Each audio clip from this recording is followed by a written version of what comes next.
Hala, bakit sa akin ito napunta? Nagtatakang tanong ni Sunshine nang biglang naglanding sa kanya ang bouquet ng bulaklak na inihagis ng bride sa may harap ng simbahan. Sa gulat ay sinaloy ni Sunshine para hindi sumupol sa mukha niya. Napatingin siya sa mga tao sa paligid.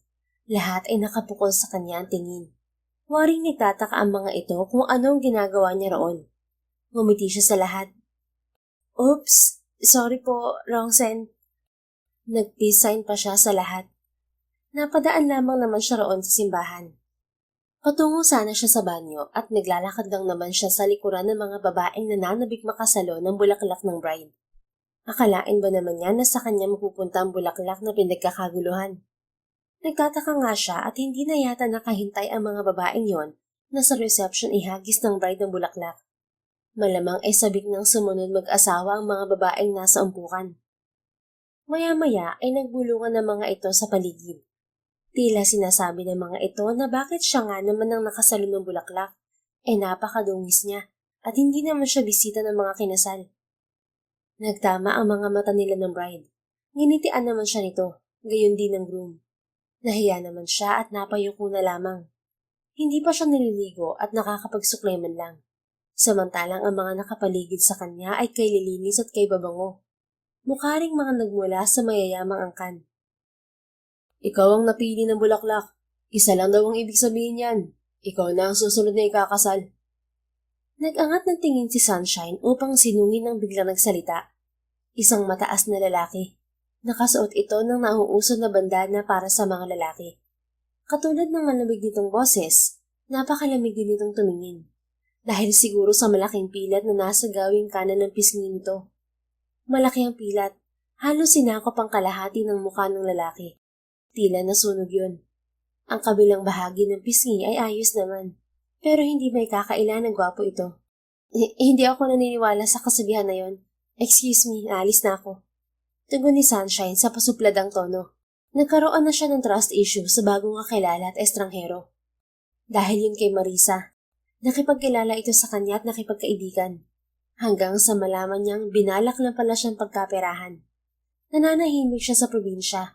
Pero nagtiwala siya sa babae at nagpahikayat na sumama dito sa syudad. Ultimo tuloy ang kakarampot na ipon ni Sunshine buhat sa pagtitinda ng gulay ay nawala. Teka, pinigil ng lalaki ang braso ni Sunshine. Hindi kumibo ang dalaga. Bagkos ay mahigpit lang na kinipkip ang tangan niyang bulaklak. Ani mo nakadepende roon ang kaligtasan niya. Kahit na mukha siyang epal at panggulo sa kasal, tila wala siyang planong ibalik ang bulaklak sa bride. Pero sa huli ay niluwagan niya rin ang hawak sa bulaklak. Naisip niya na baka yun ang nais ng lalaki mula sa kanya. Nakuha ko ang bulaklak na to kahit hindi ako nakiagaw. Ito ba ang kailangan mo? Iniumang ng dalaga ang bulaklak sa lalaki. Ibibenta ko na lang sa'yo ng 50 pesos. Ibibili ko lang ng tinapay at tsinelas na goma. Yung nauna ko kasing pera mula sa pinagbentahan ko ng suot kong sapatos, binili ko ng sabon pampaligo, sipilyo at shampoo. O kung mabait ka naman, bigyan mo na rin ako ng pambiling damit. Bahagya siyang lumapit sa lalaki. Wala kasi akong suot na panloob mula pa kahapon, Ginoo. Dapat ko nang itapon yun at mangangamoy ako kung mananatili ko yung suot-suot. Kumunot ang noon ng lalaki. Wala kang suot na panloob? Di makapaniwalang tanong nito. Oo nga. Ano, bilhin mo na to. Mura lang naman eh. Biyaya to sa akin kaya sa akin napunta. No, hindi ako interesado sa bulaklak na yan. Ang mabuti pa, ibalik mo na yan sa bride. Iiling-iling na ani to sa dalaga. Ano? Ayoko nga. Sayang din to. Mabibenta ko rin to. Hindi ka naman kasali sa kanila, kaya ibalik mo na yan, okay? You're waiting. I'm not a firm believer of wedding cider. By the way, I'm Calvin. Pakilala nito sa kanya. Hindi naman naglahad ng kamay. May dinukot ito mula sa bulsa ng suot na pantalon. Here, sa'yo na yan. Maglinis ka ng sarili mo at bumili ka ng damit. Namilog ang mga mata ni Sunshine. 5,000 ang pera na ibinibigay sa kanya ng estranghero. Hindi niya yun mapaniwalaan, pero baka mawala ang biyaya na yon kung hindi niya kukunin. Hindi ko to tatanggihan, Ginoo. Sabi niya, pahablot na kinuha ang pera mula sa lalaki. Oo naman, salamat dito. Ako nga pala si Sunshine. Malaking tulong to sa akin kung alam mo lang. Sa tulong ng pera na to, makakabili na ako ng maayos na damit at tsinelas. Kapag may maayos na tsinelas at damit na ako, madali na akong makakahanap ng trabaho kahit tindera lang sa Divisoria. Pag may trabaho na ako, makakaipon na ako ng pamasahe pa uwi sa probinsya. Alam ko malaking tulong yun sa'yo. Kung wala ka palang suot na panloob, hindi ka dapat natutulog sa kung saan-saan. Kakatapon ko pa lang naman kanina, grabe ka naman. Saka ikalawa ko ng panty yun, buhat nang napadpad ako rito sa Maynila. Patawarin ako ng Panginoon at ninakaw ko lang ang sumunod kong panty sa alin na nagtitinda nun. Nag-sign of the cross pa ang babae, saka magkasalikop ang palad na tumingala at tumikit.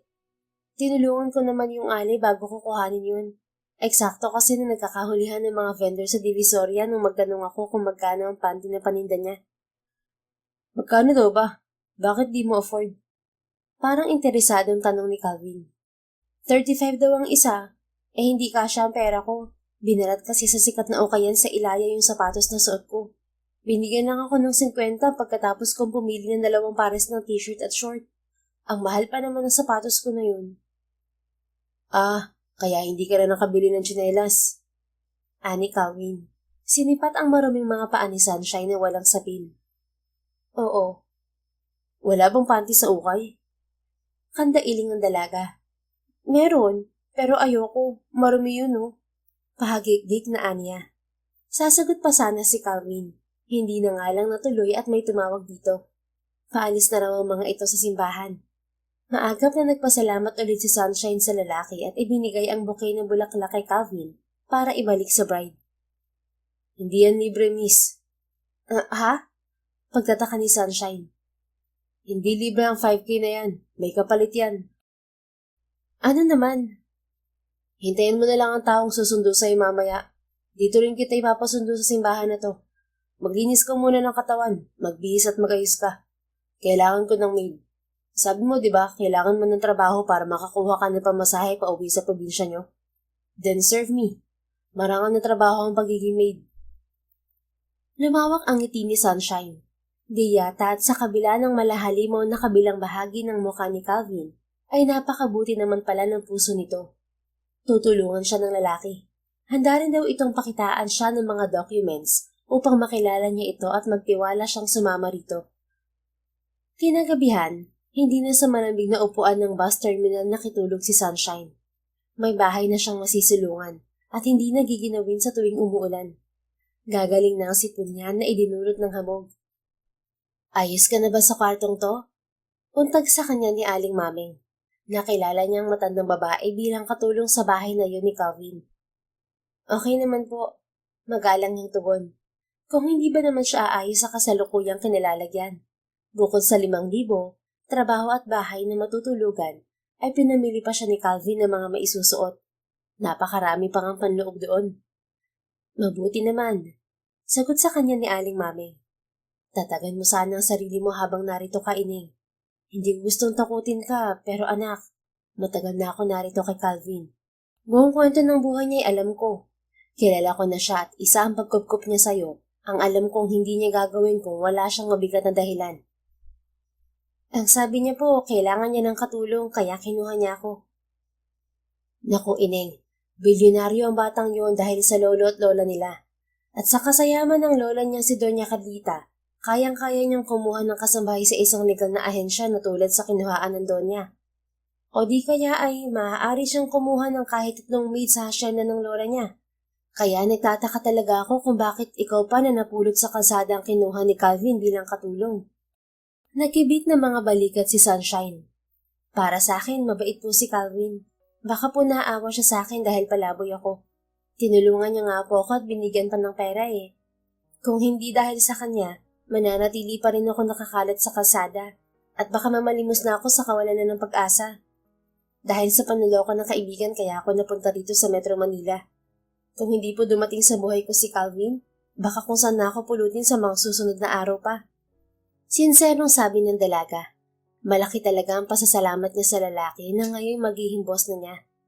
Nagtiwala rin siya kay Calvin pagkatapos pakitaan siya nito ng mga dokumento na nagpapatunay na hindi ito kriminal.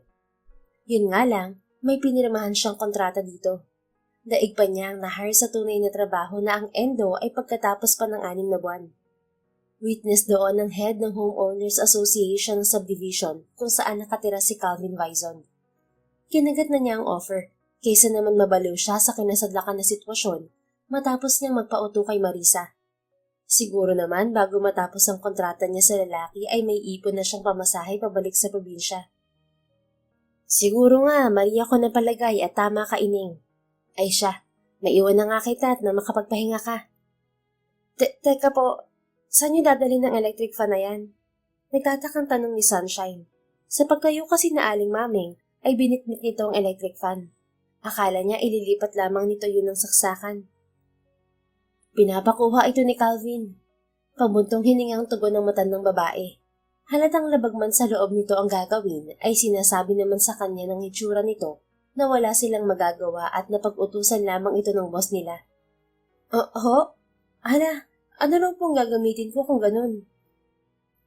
Wala. Magkapanabay na nilingon ni na Aling Maming at Sunshine si Calvin. Sige na Aling Maming, ilabas niyo na ho yan. Anang lalaki sa matandang babae. Tahimik na sumunod naman ng huli. Paano ako matutulog na walang ventilador? May pagtatakang tanong ni Sunshine nang maiwan na sila roon ng lalaki. Ewan, simpleng sagot nito. Parang nagdeklara lamang na gagamit ito ng banyo. Ang mahalaga naman may tutulugan ka. Itinuro ng lalaki ang kama. May kumot ka para sa lamok, may unan, pero ang electric fan hindi na libre. Pasensya ka na, kanya-kanya nang bili ang mga tao ko rito ng electric fan nila. Libreng bahay, kuryente, tubig lang pinoprovide ko. Bago pa matanong ni Sunshine kung paano ang setup sa pagkain, ay mabilis na siyang natalikuran ng lalaki. Abat, naiwan na lamang na nagngingit-ngit ang dalaga. Ang yaman pero ventilador lang pinagdadamot pa. Che, ang laki-laki ng bahay pero walang aircon. Ngit-ngit pa rin niya.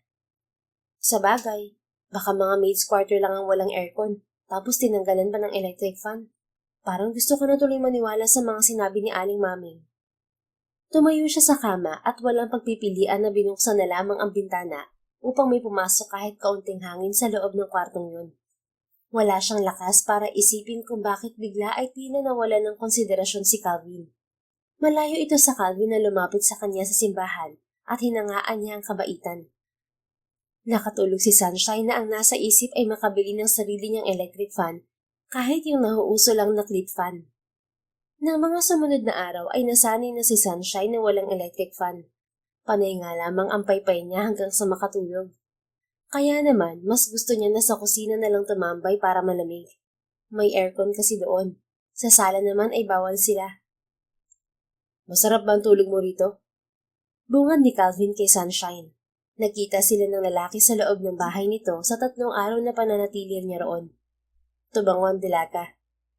Okay naman. Wala sa sarili na kinamot ni Sunshine ang sariling braso bago pinagpatuloy ang pagpupunas ng mga kagamitan sa living room area ng bahay na yon. Sure ka? Oo, tipid na sagot ni Sunshine.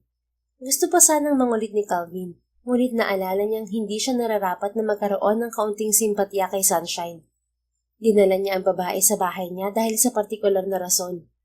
Unang kita pa lang niya sa babae, kahit madungis ito, ay napansin agad niya pagkakahawig nito sa namayapa niyang asawa. Naging interesado siya dito at agad tinawagan ng kakilalang investigador. Napag-alaman niya na hindi nga siya nagkamali na kinupkup niya ito. May magbabayad na sa ginawa sa kanya ng asawa niya. Sige, sabi mo Sabi na lang ni Calvin sa babae. Tumatakbo ang isip niya sa plano kay Sunshine. Wala itong kamuwang-muwang sa totoo niyang dahilan kaya inalis niya ito sa lansangan. Kahit naman sabihin ko na di ako okay, wala ka naman din gagawin para maging okay ako. May bubuyog na bulong ni Sunshine. Wala talaga. Buti alam mo. Pagpatol ni Calvin dito bago siya tumalikod. Kung lumingon sana ang lalaki, nakita sana niya kung paano siya tingnan ni Sunshine sa nakamamatay na paraan. May araw ka rin sa akin. Mahinang banta pa ng dalaga sa likuran ni Calvin Vizon.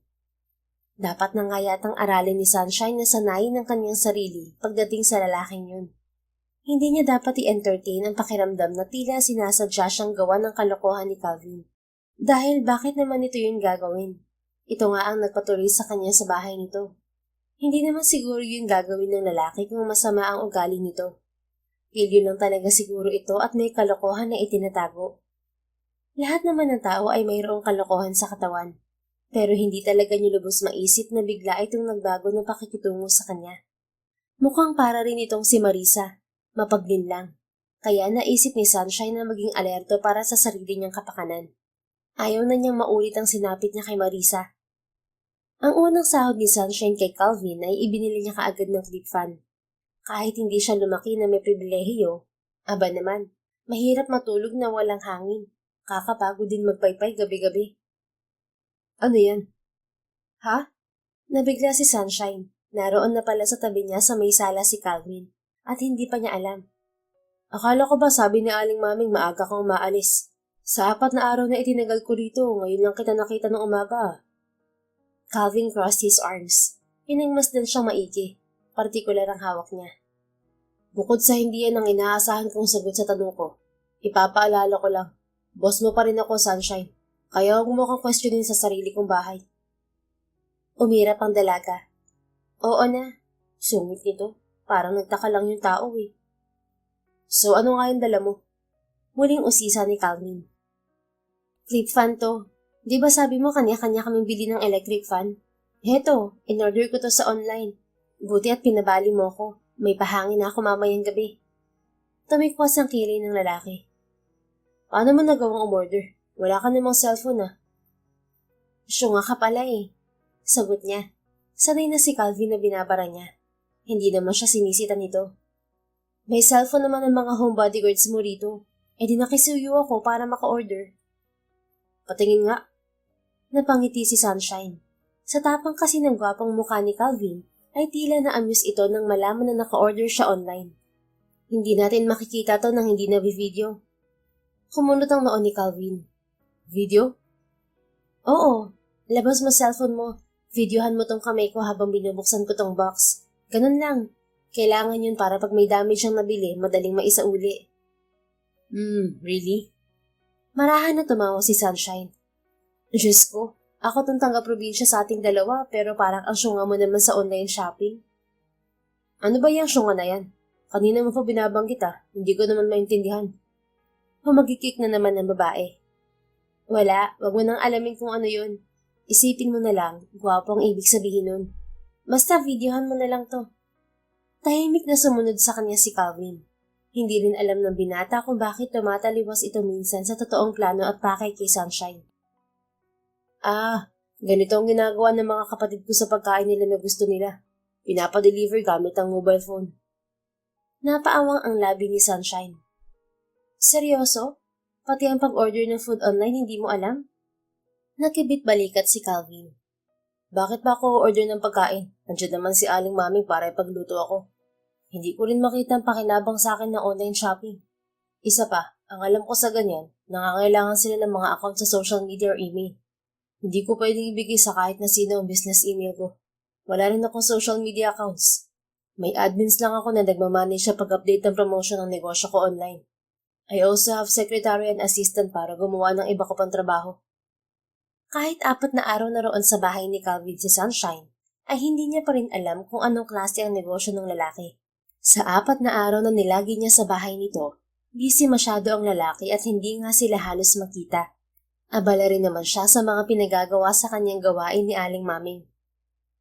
Pwede naman kasing gumawa ng email na hindi pang business. Anya sa lalaki. Hindi ko makita ang pakinabang nun sa pagkatao ko. Ulit ni Calvin. Oh, ang sungit mo lang talaga. Minsan matuto ka rin makiuso para hindi ka na pag-iiwanan. Mag-focus ka na lang sa clip fan na yan. Pagsusungit na naman ng binata. E di mag-focus. Pabirong ani Sunshine.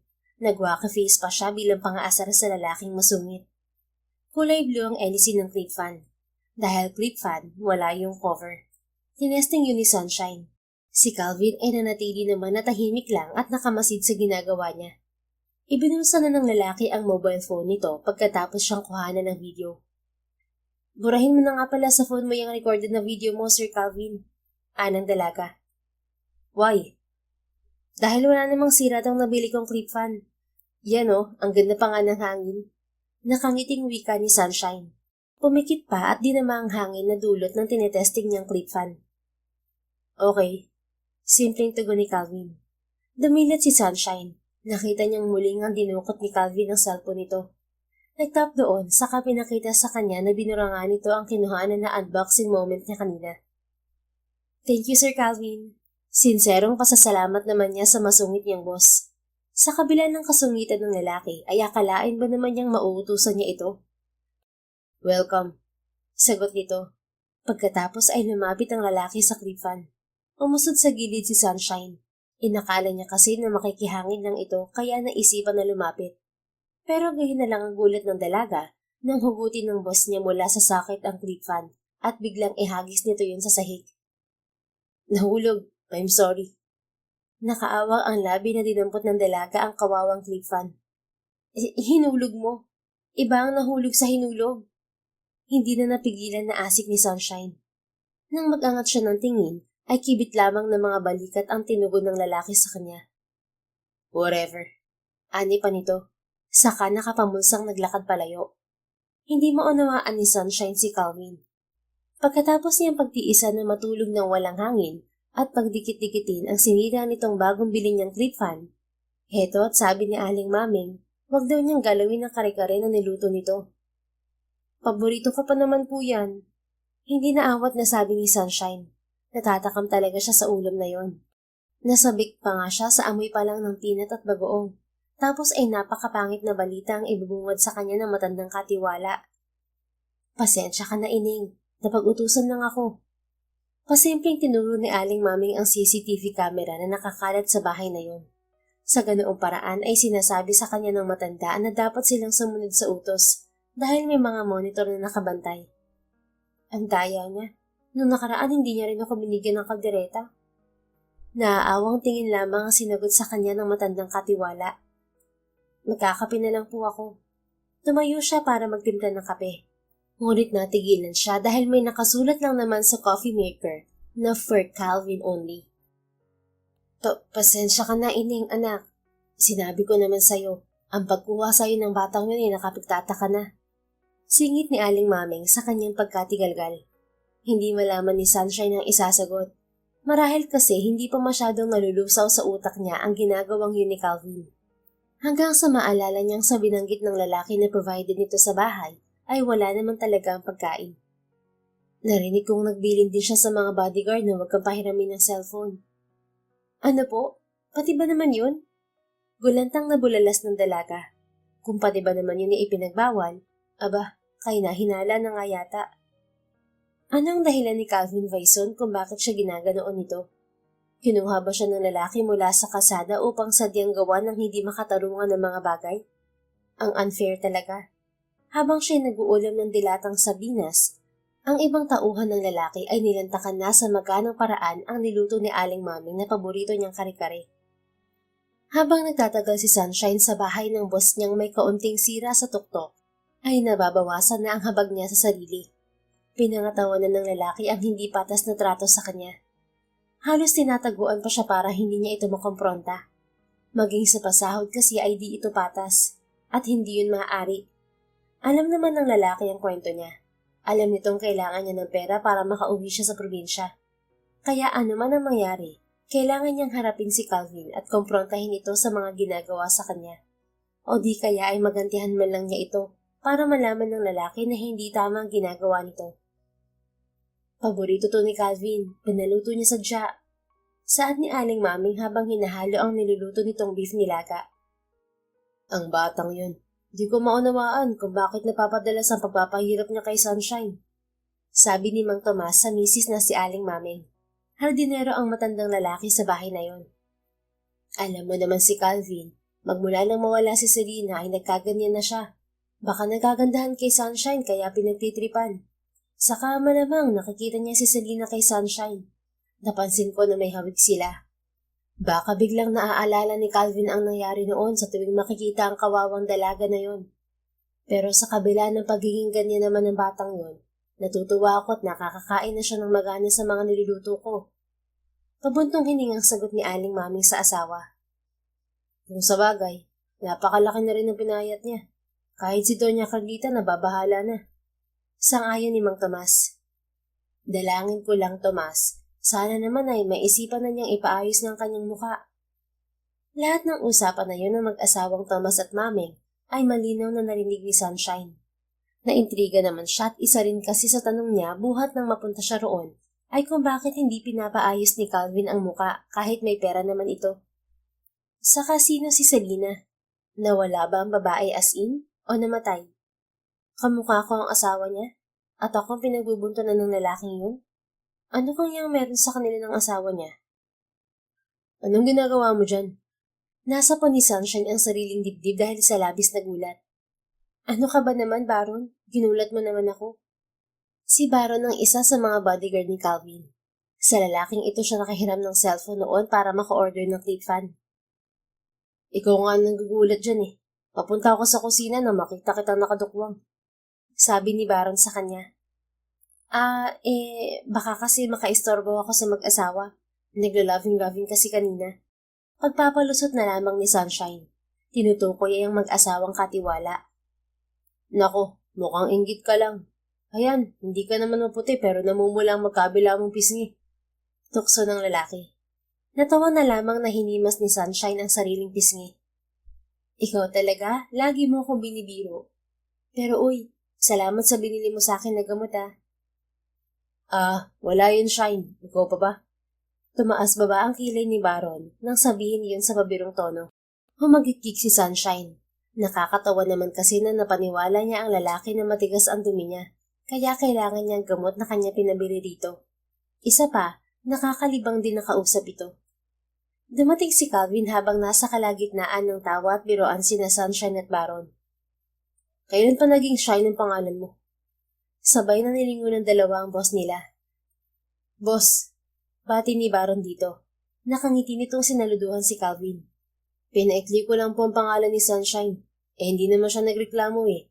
Kaya nasanay na akong tawagin siya sa pinaiksi niyang pangalan. Tipid na sambit ng kausap. Hindi man pinaalis ni Calvin si Baron ay nagpusa na ang huli. Nagre-reklamo ka, hindi mo naman pangalan ng iniklian. Inirapan ni Sunshine si Calvin. Tumikwas ang isang kilay ng huli. Nagre-reklamo ako dahil bawal magligawan dito sa bahay ko. Bawal magligawan dahil bitter ka? Ganun ba? Ganti ng babae. Bitter? Bakit at paano mo naman nasasabi yan? Nagkabit ng mga balikat si Sunshine. Feeling ko lang, lagi mo kasi akong inaaway.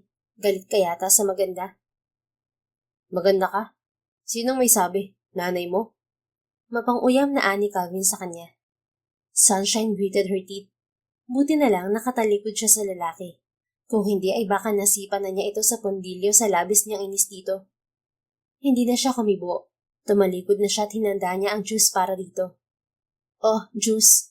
Inumin mo para masabi mo naman na bukod sa maganda ako, maganda rin ang ugali ko. Idinudol niya sa harapan ng lalaki ang hawak niyang isang baso ng juice. Muling tumaas ang isang kilay ni Calvin. Kinokonsensya mo lang yata ako eh. Ha? Nako, hindi Hala, sige na. Inumin mo na yan, sir. Udyok ni Sunshine. Lumawak ang ngiti niya nang sundin naman siya ng boss niyang antipatiko. Gaya sa inaasahan, ibang pinaulam sa kanya ng boss nila.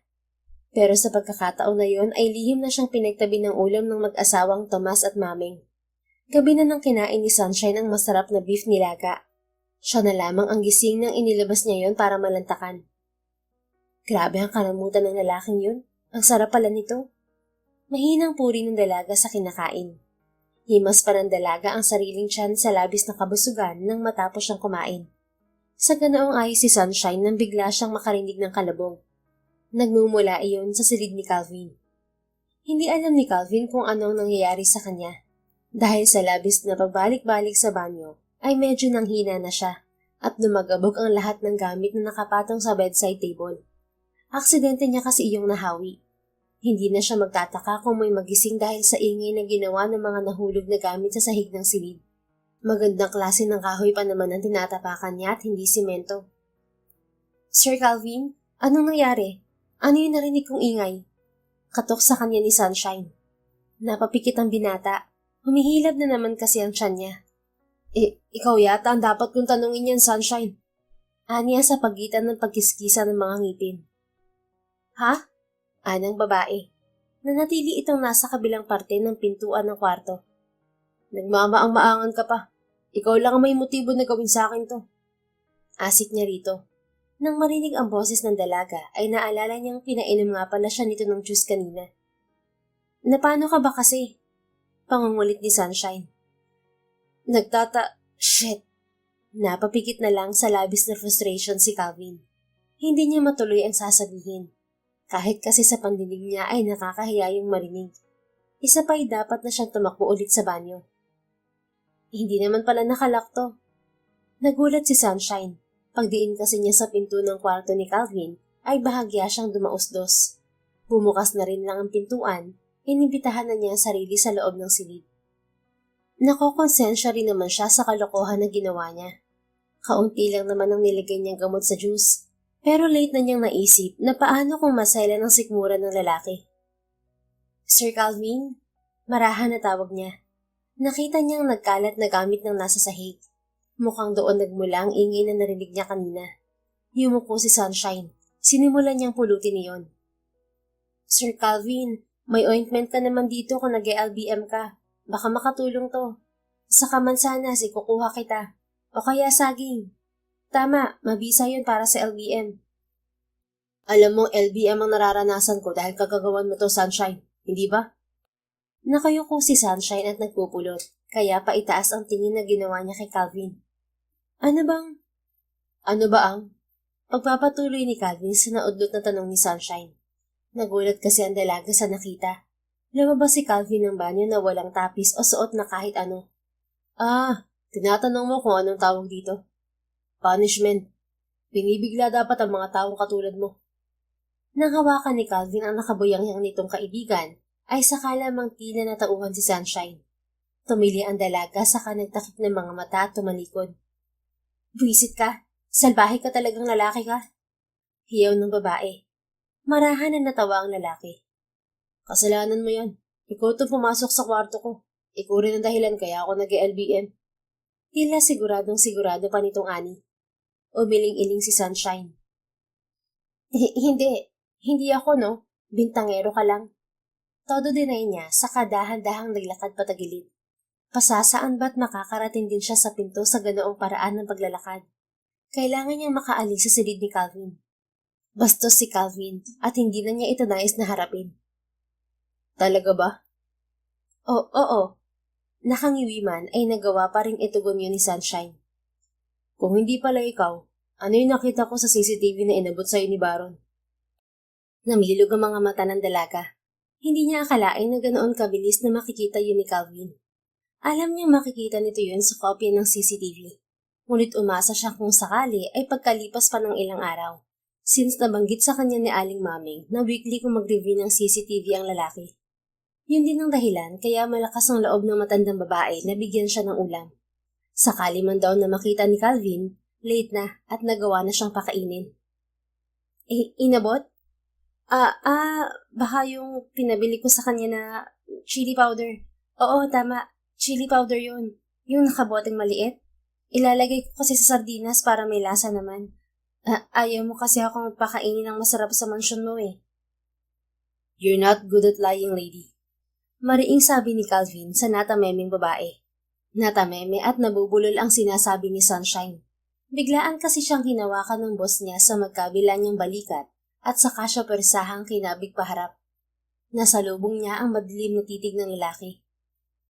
Ba't ikaw? Magaling ka rin sa pagsisinungaling, diba? Mata sa mata na kastigo ni Sunshine rito. What? Ani Calvin sa naguguluhan na tono. Sinungaling ka. Ang sabi mo rescuer kita at handang tumulong. Pero anong ginawa mo? Pinatulog mo nga ako sa bahay mo pero wala namang hangin. Hindi ako naging komportable.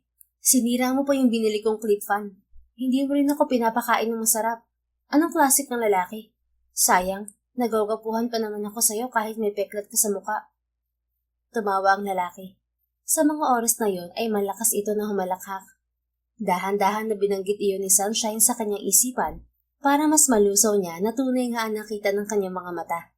In fact, tumingala pa si Calvin dahil sa labis na pagtawa habang sapo nito ang sariling tiyan. Tapos heto siya, tahimik na nakatunganga lang sa magandang figura ng lalaking ito. Handsome beast. Hindi niya akalain na may ganoon pala sa totoong buhay. Habang tahimik na pinagmamasdan ni Sunshine si Calvin, ay hindi niya maiwasan na mamangha sa gwapong mukha nito na sunog ang kalahating bahagi. Hindi niya maiwasan na maisip na akma ang mukha nito sa sariling pag-uugali. May parteng maganda, may parteng hindi kagandahan. Parang pagkatao ng bawat tao. Mahal na poon, Sus Mariosep. Ang maingay na bulalas ni Aling Maming ang nagpatigil sa malakas na tawa ni Calvin. Tinapunan muna nila ng tingin ang matandang babae bago tarantang rumolyo ang lalaking hubo sa sarili nitong kama upang matakpan ng sariling kahubadan. Hindi na naitago ni Sunshine ang pagkaaliw sa naging reaksyon ng lalaki. Get out! Saka bulyaw sa kanila ng lalaki. Lumabas kayo rito kung ayaw niyong lalo pang maiskandalo. Humahagikik na nilisan ni Sunshine ng kwarto ng lalaki. Nang makalabas sila'y nakatikim siya ng mga pinong kirot mula sa makaluma pala na si Aling Maming. Sa tingin niya'y dala lamang nagulat nito ang pangungurot dahil nga nakita ng matandang babae ang kahubadan ng boss nila. 2 linggo na si Sunshine sa poder ni Calvin. Kahit paano ay gamay na niya ang ugali ng kanyang boss. Ngunit bago sa kanyang araw na yon, aalis daw sila kaya maghanda siya. Kumilos naman siya at ano ba ang magagawa niya? Boss niya ito. Teka, bakit parang lumalayo na tayo? Saan ba tayo pupunta? Hindi na napigil na tanong ni Sunshine kay Calvin. Kasalukuyan na kasi nilang binabaybay ang daan palabas ng Maynila. Malayo na talaga. Pupunta tayo sa Hacienda Clarita. Tugon ni Calvin. Flat ang tono. Hacienda Clarita? Saan yun? Pag-aari yun ng lola kong si Doña Clarita. Kailangan natin pumunta ron by the way. Naisip kong pagkatapos ng agenda natin sa Hacienda, bibigyan na kita ng pamasahe pa uwi sa probinsya mo, para di ka na mahirapan na mag-ipon. Talaga? Seryoso ba yan? Tumango si Calvin. Bayad ko na yun sa'yo, at nag-request kasi si Grandma na manatili kami magkakapatid ng 30 days sa Hacienda. Wow, napaka-generous mo pala. Akalain mo yun? Sa labis na tuwa ay nayakap ni Sunshine ang braso ng lalaki. Siyempre pa ay nagreklamo ito habang nagmamaneho. Hagikik lang ang sinagot doon ng makulit na dalaga. Dahil sa kaalaman na hindi na kailangan ni Sunshine na mag-ipon para makauwi sa kanalakihan na probinsya, maganda ang mood ni Sunshine nang makarating sila sa Hacienda Clarita. Napakaganda naman ang lugar na to. Maraming puno, maraming halaman. Hay. OA na nagpaikot-ikot pa ang dalaga. Nilanghap ang luntian na amoy ng kapaligiran. Bago ka gumanyan dyan, kunin mo muna yung mga dala kong gamit, Sunshine. Sa'yo yun. Dinalhan mo ako ng gamit, Sir Calvin? Paano? Ba't di ko alam yan? Paano may malalaman ka? Panay lang ang pakit mo kay Baron. At huwag mo akong tawaging Sir sa lugar na to, okay? Masungit na sabi ni Calvin. Umarte na parang nasaktan ng babae. Sinapo ang sariling dibdib. Grabe ka naman sa akin. Parati mo akong binabantayan kaya alam mo ang bawat kilos ko. Ganun ba? Siguro kaya mo ako dinala rito para mailayo mo lang ako kay Baron, no? Nangarap ka na naman. Panunuplado ni Calvin. Kinuha na ni Sunshine ang gamit na sinabi ng lalaki. Pangarap ko pang mabuhay talaga. Impakto ka. Bakit ganito kabigat to? Reklamo ni Sunshine. Pagkabigat-bigat naman niyon at hindi niya halos maubuhat. Shoota, bato yata ang laman nito eh. Kunot na kunot ang mga kilay na tila napipikon pa ang facial expression ni Calvin nang lumapit ito sa kanya. Sino ba kasi nagsabi sa'yo na damit ang laman yan? Alam mo na nga mabigat, sinigi mo pa rin ang pagbuhat. Ba't parang kasalanan ko pa ha? Ikaw nung tatamad-tamad. Pwede mo naman palang kunin, iuutos mo pa sa akin. Ganting pagtatalak ni Sunshine. Oo na, shut up na. Ang ingay mo. Pero hindi tumigil ang dalaga. Sumigi pa rin siya sa pagtalak hanggang sa makarating na sila sa loob ng malaking bahay ni Doña Clarita na nakatirig sa gitna ng malawak na hasyenda. Mainit naman silang sinalubong ng Doña. Sabay-sabay silang dumulog sa hapag at nagtanghalian. Malakas na dumighay si Sunshine matapos niyang lantakan ang lahat ng pagkain na nakahain sa mahabang mesa. Excuse po. Kunwa ay hinging paumanhin niya. Malakas na natawa ang lola ni Calvin na si Doña Carlita. Iha, natutuwa ako na nagustuhan mo mga pagkain na hinain ko para sa inyo. Nginitian niya ang Donya. Magandang babae si Donya Carlita. Kahit may edad na, ay mababanaag pa rin sa istrikto at matapang na bukas na mukha ng matandang babae na napakaganda nito noong kabataan. Ako rin po ay natutuwa na nakakain ako ng marami. Sa gilid ng mga mata ni Sunshine ay nakita niyang bahagyang napamulagat si Calvin sa kanya. Mukhang pagbabawalan siya sa napipinto niyang isang bulat kay Doña Carlita na hindi siya nito pinapakain ng masarap. Bakit naman? Humina ba ang pagkain mo nang maging nobyo mo ang apo ko? Himig nagbibiro ng tanong ng Donya. Girlfriend ang pakilala ni Calvin sa kanya sa mga tao roon.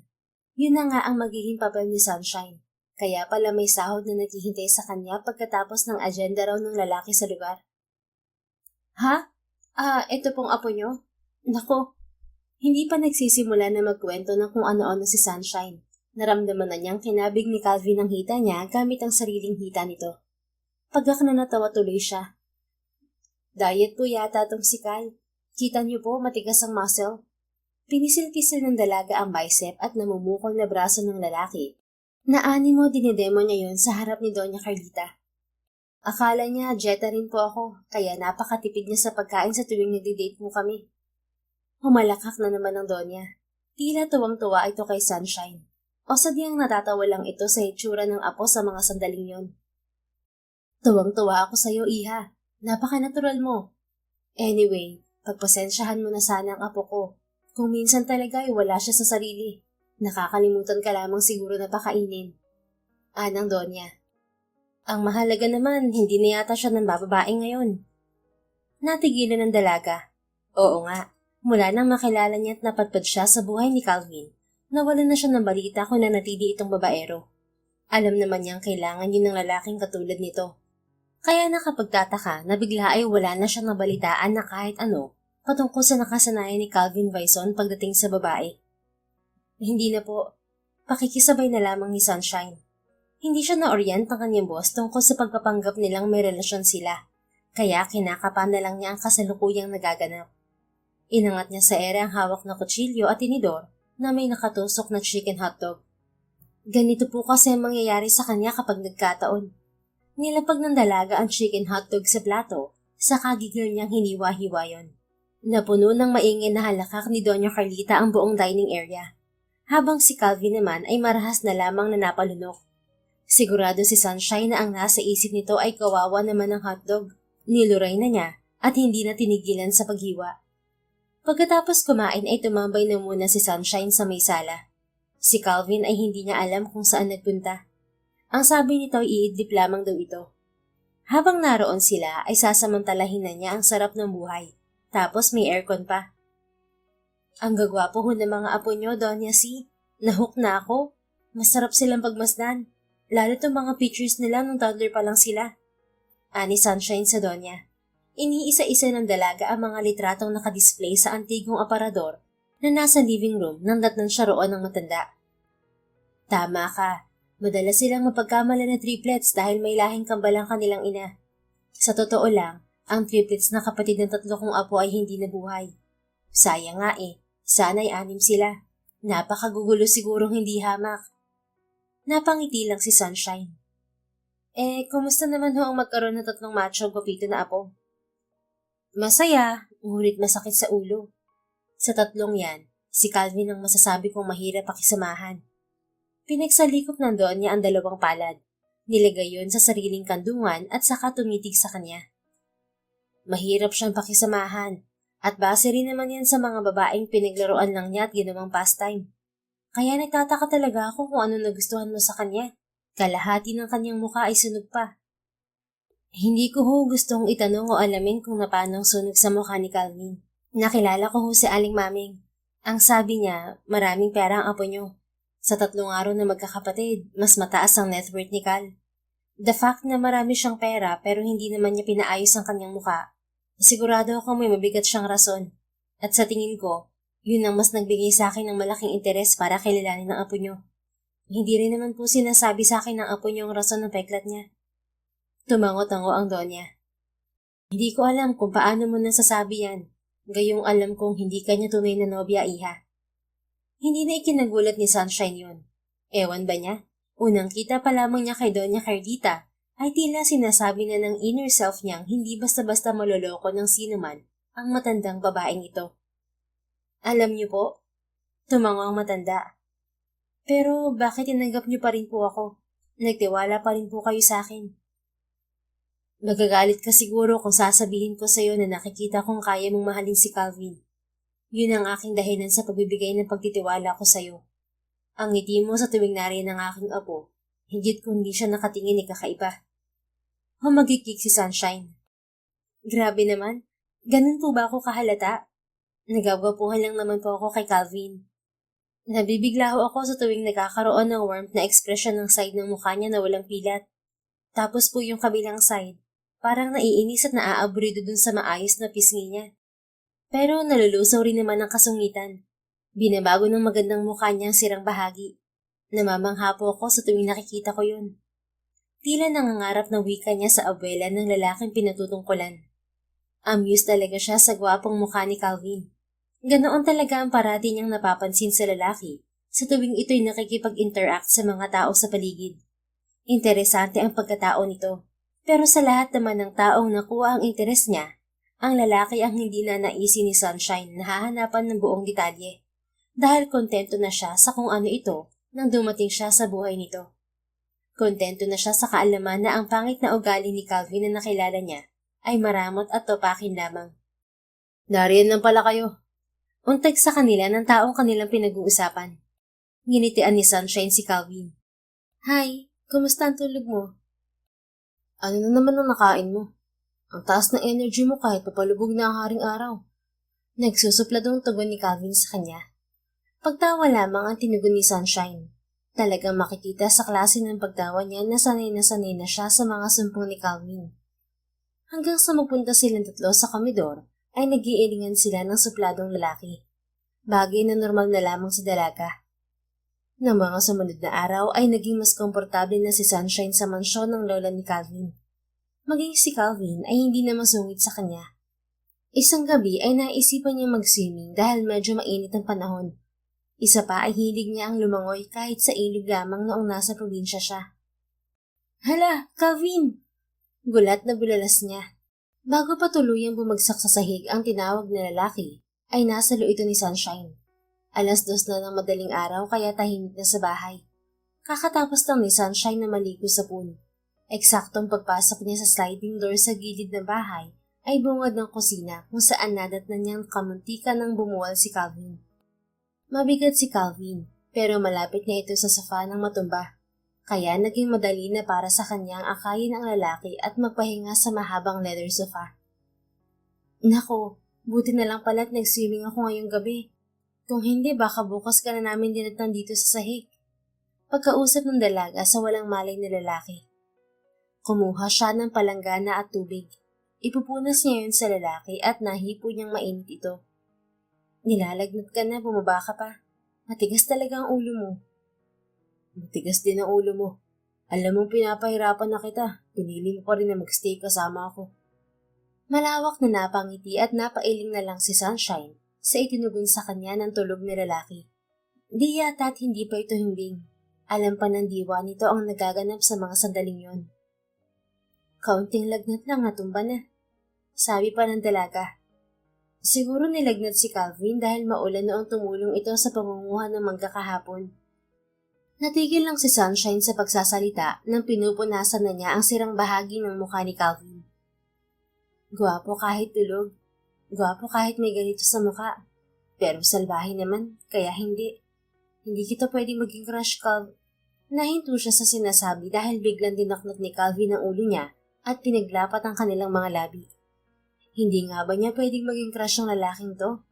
Bakit nang isubsob siya ni Calvin sa bibig nito at ngayon ay hinahalikan na siya ng walang malay pa rin na lalaki? Hindi naman niya makuhang ilayo ang sariling labi. Bakit hinawi niya pa sa likod ng tenga ang kanyang buhok sa takot na tumusok yun sa mukha ng lalaki at matigil ang matamis na ginagawad nito sa birhen niyang labi? At ang mas mahalagang tanong, bakit nang maramdaman niyang itinigil ni Calvin ang paghalik sa kanya, ay siya naman ang sumimsim sa bibig nito upang hindi niyan matapos kaagad? Nagkakagusto na ba siya sa lalaking ito? Matapos ang ilang segundong halik ay parang walang nangyari na humituring sila. Nanatiling pikit si Calvin. Hindi niya alam kung alam nito ang ginawa o sadyang dala lamang ng sakit kaya nagawa siyang hagkan. Kinabukasan naman ay tila walang naaalala si Calvin kaya hinayaan na lamang ni Sunshine. Inisip na lang niya na baka nagdedeliryo lamang ang binata. Ang mahalaga ay magaling na si Calvin at masigla na ulit. The best na gawin sa lawak ng hasyenda ni Doña Clarita ay ang tumakbo at magpapawis. Minsan lang magising na ganoon kaaga si Calvin kaya susulitin na niya. Minsan ka na nga lang magising ng umaga kaya dapat lamang na magpapogi ka, apo. Kumunot ang noon ni Calvin. Kailan naman ako hindi naging gwapo sa paningin mo, Grandma? Ako yata ang paborito mong apo. Nung nagbakasyon si Casco rito ay wala ka naman dito para mabantayan siya. Biro niya sa abuela sa seryosong tono. Bumungis-ngis ang Donya. Siya nga naman. Wala nga naman pagkakataon na hindi ka naging magandang lalaki sa aking paningin, apo. Anito. Binigyan ni Calvin ng magaan na halik sa noo ang matandang Donya. I love you, Grandma. Thank you for taking care of me earlier. Pagka na natawa si Doña Clarita. Iho, hindi ako ang nag-alaga sa iyo habang inaapoy ka ng lagnat. Si Sunshine. Ginising niya ako nang mapunasan ka na niya sa sofa. Tumumba ka raw bigla. Yun palang nilalagnat ka. Sa kanya ka magpasalamat. Nagtiim ang mga bagang ng lalaki.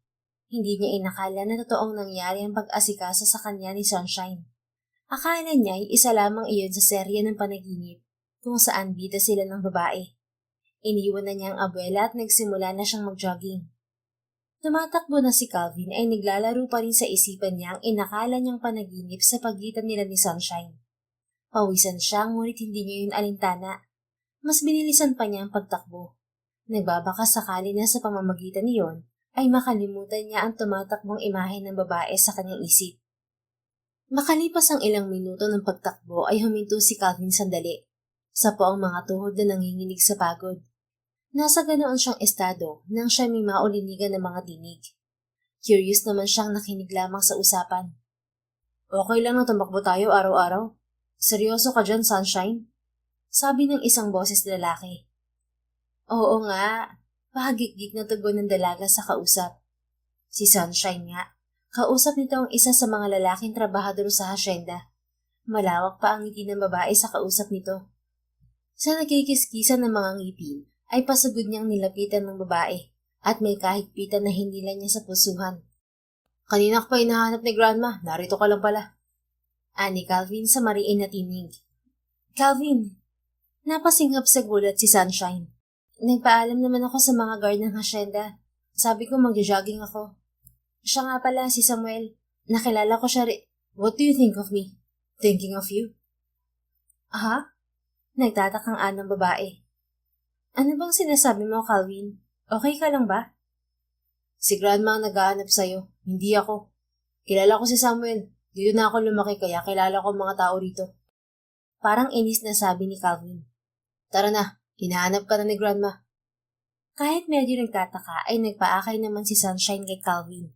Pero dama niya ang higpit ng hawak rito sa pusuhan niya. Kaya nang makalayo sila ay inagaw niya ang sariling braso mula sa lalaki.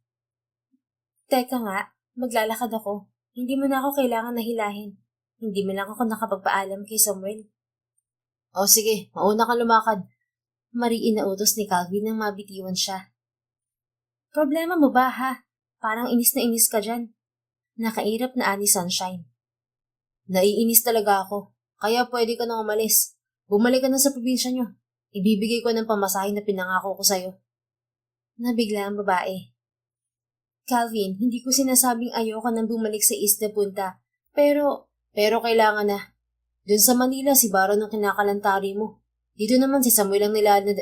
Isang malakas na sampal mula kay Sunshine ang nagpatigil sa sinasabi ni Calvin. Aalis ako kung yun ang gusto mo. Hindi mo ko kailangan na pagsalitaan ng ganyan, Calvin. Asik ni Sunshine. Tumaas baba ang dibdib niya sa inis. Aalis ako kahit na sobra akong nag-aalala sa'yo kaninang madaling araw. Kahit na hindi mo maamin sa akin na gusto mo na rin ako. Sa po ang nasaktan na pisngi, ay nakakaloko siyang inisian ni Calvin. Kung yan ang hinihintay mo, hindi yan mangyayari. Kaya umalis ka na, Sunshine, ngayon din. Dumukot ang lalaki sa bulsa. Kumuha roon ng ilang paper bills. Hindi rin alam ng binata kung bakit nagja-jogging ito na naka-cargo short at may pera pa sa bulsa. Siguro nga ay dahil mangyayari ang ganito at kailangan na nitong pauwiin si Sunshine. Pahaklid na kinuha ni Sunshine ang pera saka sinampal niya ulit si Calvin sa kabila nitong pisngi. Hindi pantay ang pamumula, pinantay ko lang. Siya nga pala, wala kang pakialam kung makipaglapit ako sa mga tauhan mo. Hindi mo ako pag-aari at di hamak naman na mas mabuti silang lalaki kaysa sayo. Mariin na litanya niya bago nagdadabog na nilagpasan ang hambog na lalaki. Nakatulala lamang itong pinagmasdan ang dilaga papalayo. Hindi makahuma sa huling sampal ni Sunshine. Kinabukasan, wala nang Sunshine na dinatnan si Calvin sa Hacienda Clarita. Sa pagdisa ng babae ay alam niyang wala na naman siyang magiging dahilan upang may kasabikan na pagmasdan ang pagsikat ng araw sa tubing siya'y magigising. Oo, napakahirap aminin sa sarili ang katotohanan na yun. Kaya kung kailan wala na roon ng babae, ay saka lang siya nakakapagsalita ng ganun. Calvin, ano bang pinag-awayan niyo ni Sunshine? Bakit siya biglang umalis? Pinipigilan ko pero ayaw magpapigil. Uuwi na raw siya sa probinsya nila. Puko ni Doña Clarita sa kanya. Tumikhim siya. Hindi niya gustong alalahanin pa siya ng abuela. Grandma, sorry. Inakala kong ayos lang na pumapil si Sunshine bilang girlfriend ko para sa'yo. Hindi ko rin alam kung anong pumasok sa kokote ko nang dalhin ko siya rito. Manatili lang naman ng 30 days dito sa hacienda ang request mo sa akin. Matagal siyang tinitigan ng Donya bago ito muling nagsalita. Iho, do you love Sunshine? Imbes na sagutin ng sinabi ng apo, ay tanong na lamang ni Doña Carlita sa binata. Do you finally feel love again? Do you finally feel the feeling of being in love again? Gumagana na ba ang bahagi ng puso mo na nakadarama ng pagmamahal? Ginagana ba yun ni Sunshine? Binuhay ba niyang pansamantala mong namatay na puso? Grandma.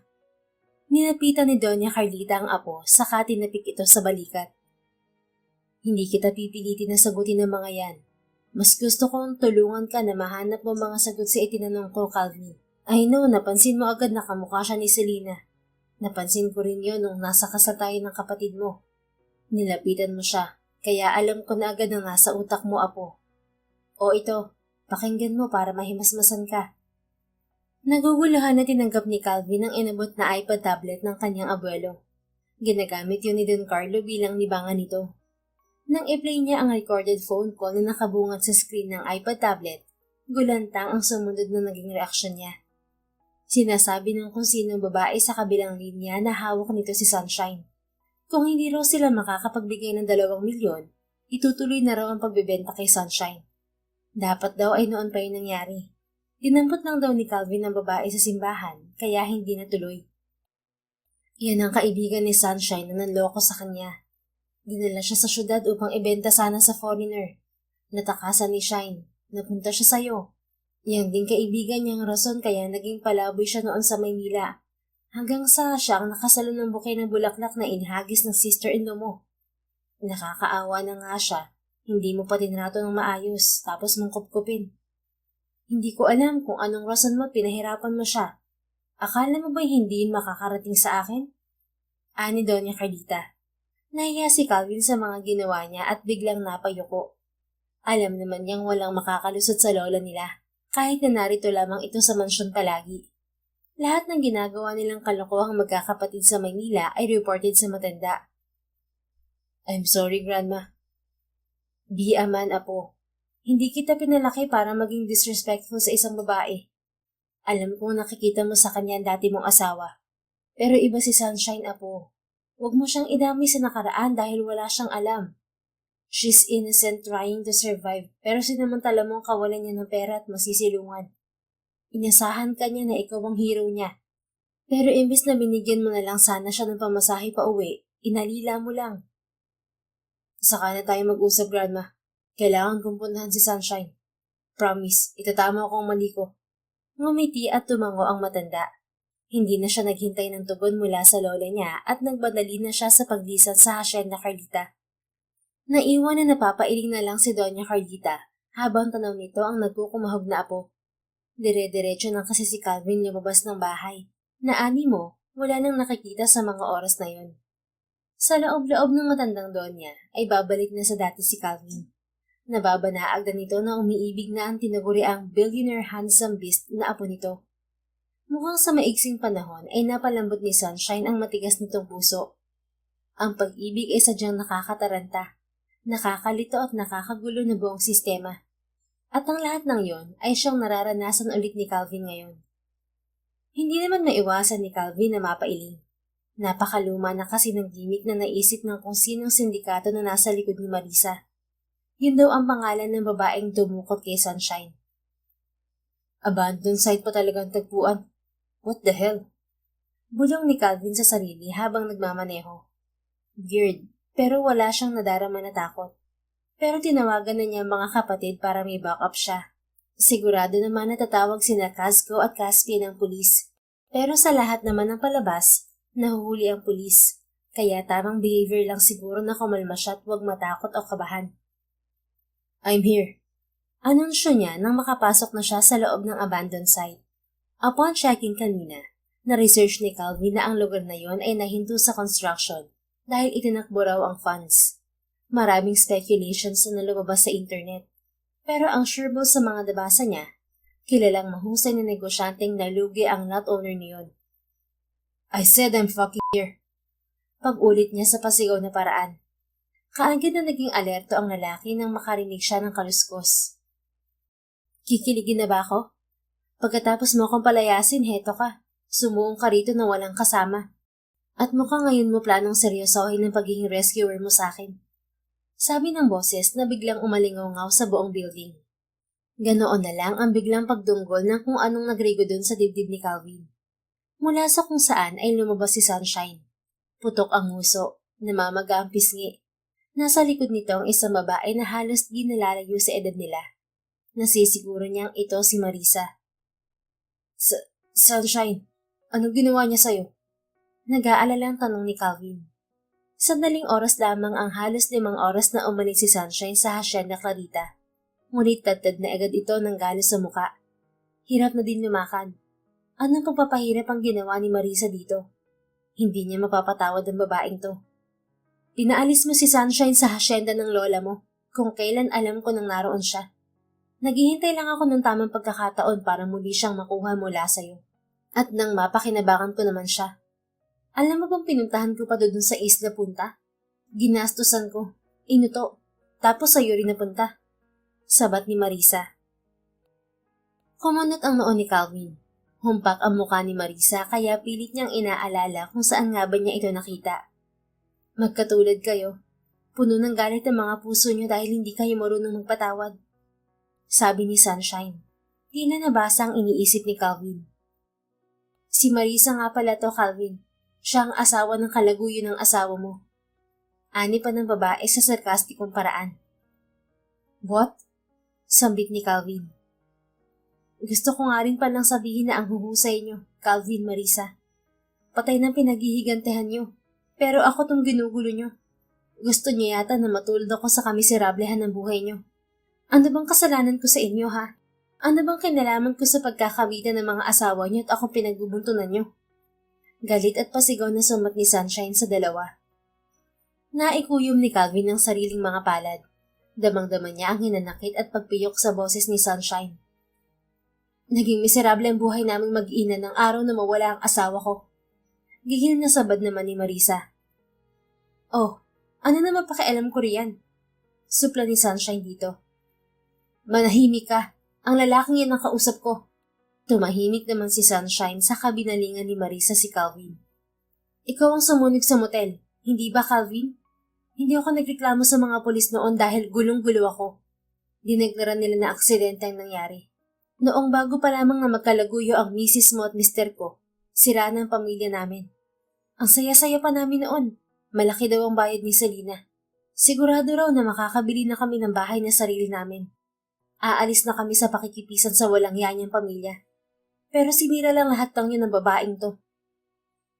Ayon kay Marisa, ang asawang pulis nito ang nakatulong ng ate Selena ni Sunshine sa paghahanap sa kanya. Along the way, nagkagustuhan ang pulis at si Selena. Yun ang rason kung bakit nalihis ang atensyon ng dalawa. Nakalimutan na siya ng mga ito, hanggang sa namatay na nga nang hindi na sila nagkita ng magkapatid. Kay Marisa rin nalaman ni Sunshine na ang sunog sa kalahating mukha ni Calvin ay nagmula rin sa sarili nitong kagagawan.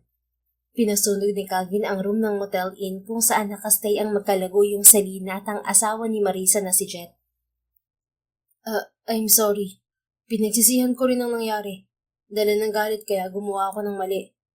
Naging madali para sa akin na gawin ang pag-uutos na sunugin ang motel na yun dahil bukod sa liblibang lugar, madaling na manipula ng nakatoka sa reception at card ang mga pumapasok at lumalabas na tao. Mahina rin ang signal sa lugar, kaya late na nang matanggap nilang pagbawi ko ng utos. Sumugod ako nung may kasama mga bumbero, ngunit huli na. Nadatna na namin na patay na habang magkayakap sina Selena at Jet sa kama kung saan sila huling nagkasama. Tinulungan naman kami ng lola mo. Nakipag-areglo ako sa kanya. Taas noong sabi ni Marisa pagkatapos ay si Sunshine naman ang binalingan. Pero ang babaeng to, dapat na magbayad din sa mga kamalasan na nangyari sa atin. Mariin na napapikit na lang ang dalaga nang maramdaman niyang dumiin sa bandang leeg niya ang talim ng kutsilyo na hawak ni Marisa. Wag! Maagap na awat ni Calvin. Nilapitan nito si Marisa. Hinawakan ng pulsuhan ng babae. Ganyan din na nasa isip ko nung kupkupin ko si Sunshine. Pero nung makasama ko na siya, nahiya ako sa sarili ko. Pinamukha niya sa akin na nakakaawa naman ako. Nabubuhay ako sa nakalipas kahit malinaw na kasalukuyan na to. Patay na si Selena, wala na si Jet. Kung nasan man sila ngayon, sigurado may malaking dahilan ng Diyos kung bakit sila pinagtagpo at kinuha mula sa buhay natin, Marisa. Tumawa ang huli. Nakakatakot yun sa pandinig. Nakakayanig din at nag-echo yun sa lugar. Ngunit sandali lamang ay nangihina na itong umiyak. Sapo ang mga palad na humagulgol at nangihinang naupo sa maruming simento. Tila palabas sa pelikula, dumating ang mga pulis. Naroon din ang dalawang anak ni Marisa. Tinakbo ng mga ito ang ina. Maawa po kayo sa nanay namin. Huwag niyo po sana siyang ipakulong sa nagawa niya. Mister, patawad. Kami na po ang humihingi ng tawad. Sorry po. Sobrang dami lang talaga ng problema ng pamilya namin kaya nagawa to ni Mama sa inyo. Pakiusap ng dalawang anak ni Marisa. Yun ang mga batang nawala ng ama nang dahil sa maling utos ni Calvin noon na hindi na nito nabawi pa.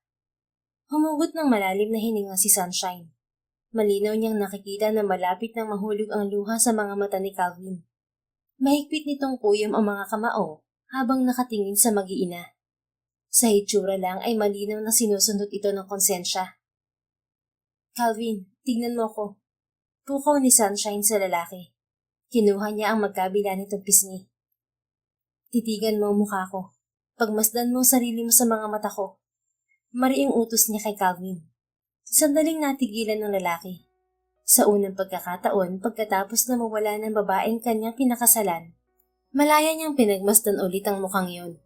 Ang mukha ni Selena na hindi nalalayo sa magandang mukha ni Sunshine. Sa unang pagkakataon, pagkatapos mawala ni Selena, ay nanalamin ulit siya. Pinagmasdan niya ang sarili sa mga mata ni Sunshine. Malinaw niyang nakikita sa itim na mga mata ng babae ang pilat mula sa sunog na nasa kalahating bahagi ng kanyang muka. Hinayaan mo ang pilat na yan ng ganyan katagal. Ngayon na narito na tayo at kaharap mo na sina Marisa. Nakikiusap ako. Huwag mo nang balikan ang pagpapahirap mo sa sarili mo. Huwag niyo nang balikan ni Marisa ang nagawa niyang mali sa sarili niyo. Ihinto niyo nang dalhin sa kasalukuyan ang nangyari sa nakalipas. Walang salita na dinampot ni Calvin ang bitbit niyang suitcase nang siya'y pumaroon. Nayukod niya ang mag-iina.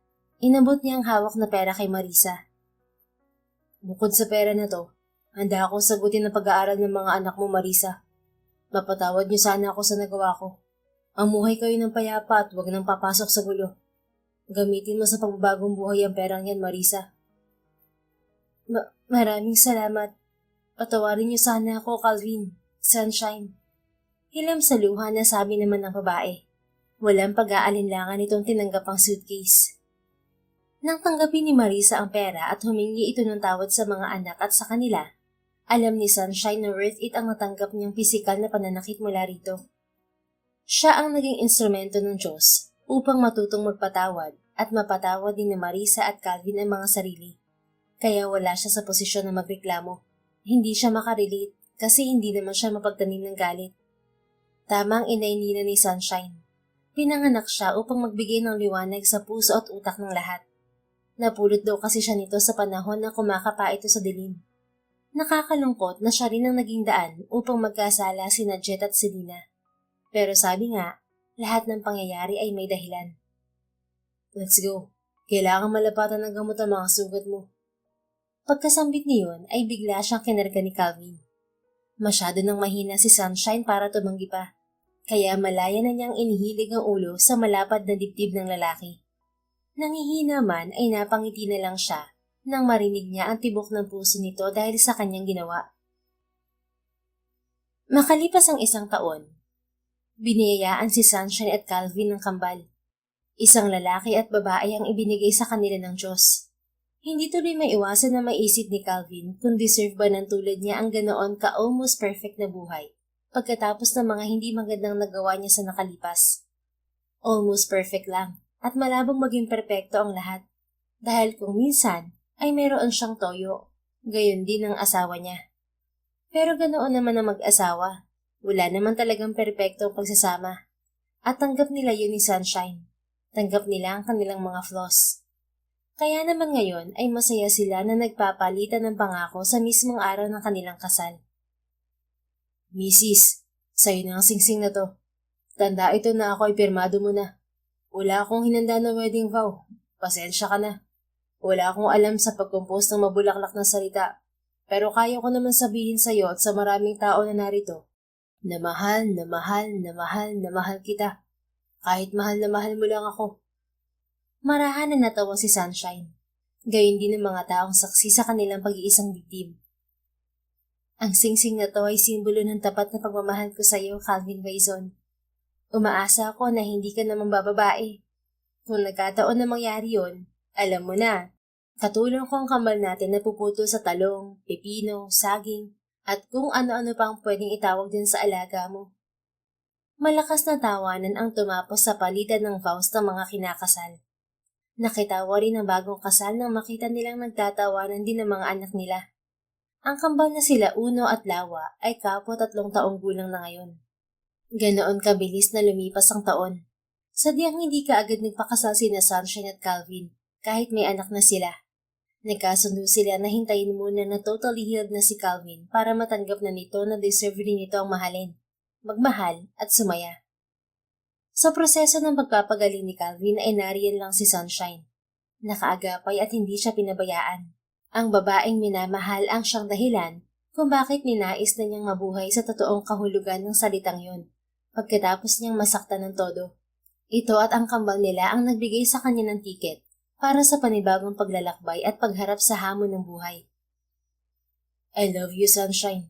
Thank you for your brightest light. Kung hindi ka dumating sa buhay ko, hindi ko malalaman na may mga tao pa pala na tulad mo. Yung napakabusilak pa rin ng puso kahit na ginagawa na ng hindi maganda. Nakangiting pinitik ni Sunshine ng ilong na ngayon ay mister na niya. Hindi yan totoo. Hindi nga ba't ginantihan kita? Siyempre, may mga bagay na hindi na natin kayang palampasin. Naiintindihan ko yun. Natawa ang bride. Umiiyak na kasi ang groom niya. Si Sunshine rin naman ay naiyak na. Ang nangyari, dalawa tuloy silang nagpahira ng mga luha. I love you too, Calvin. Salamat sa pagpapalaya sa iyong sarili. Kung hindi dahil doon, hindi sana kami nagkaroon ng spot sa puso mo. Papiyok na tugon ni Sunshine sa asawa. Hindi na sila makahinga dahil sa grabing paghahalikan nang i-anunsyo ng pari na maaari na silang mag-kiss. Yun ang kauna-unahang kiss na pinagsaluhan nila na wala nang pilit ang pinaayos ng mukha ni Calvin. Sinurpresa si Sunshine ng mister niya. Matagal itong sa mga anak lang nila nagpakita. Laging dahilan ay out of town business. Yun pala, sa araw ng kasal nila ay ayos ng mukha nito. Gwapong-gwapo na lalo ang mister niya. Love is indeed real, kahit sa mga taong labis ang naging puot sa dibdib na tulad ni Calvin. Because God knows us more than we know Him. Siya lang kasi ang nakakaalam kung gaano kabuti ang puso ng isang tao. Siya lang ang may karapatan na humusga kung sino ang deserving sa happiness and love, na walang duda na nararamdaman ngayon ni Calvin. The End. Kung nagustuhan mo ang istoryang ito, please don't forget to like, comment, and share it with your friends. Your support really makes a difference. Thank you and see you sa ating next story. Keep safe and be blessed.